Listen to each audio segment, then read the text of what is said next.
তোমরা তো জানো বাড়া, কলকাতায় কিছুদিন আগে মেসি এসেছিল আর মানুষের হাজার হাজার টাকা খরচ করে কি দেখতে পারলো? এক গুচ্ছ ঝাট।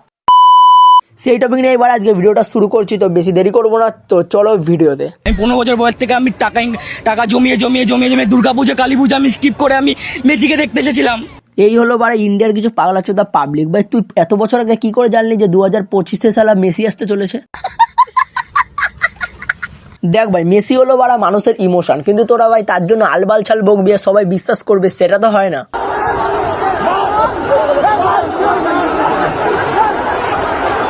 আমি বাড়া একটা জিনিস বুঝতে পারছি না, এর জন্য বাড়া স্টেডিয়াম ভাঙার কি দরকার? এতে কি তোদের বাড়া পয়সা উসুল হবে? তোমরা বাড়া আর যাই বলো না কেন, বাড়া মেসি আসলে যে এরকম হবে তার বাড়া ভবিষ্যৎ আগেই একজন করে দিয়েছিল। সে হলো আমাদের রাজুদা। কাল সেই দীর্ঘ প্রতিজ্ঞার অবহেলায় কাল সেই 13 তারিখ, কালকে আমার জীবনের সেই মর্মান্তিক দিন, যে দিন আমার জীবনের স্বপ্ন দেখার চাইতেও বাস্তবতা বেশি। যাই হোক, এরপরে যদি তোমরা কোনো খেলোয়াড়কে দেখতে যাও বা কোনো সেলিব্রিটিকে দেখতে যাও, তোমাদের বাড়া একটা কাজই করতে হবে, সেটা হলো পরোটা বিক্রি করা।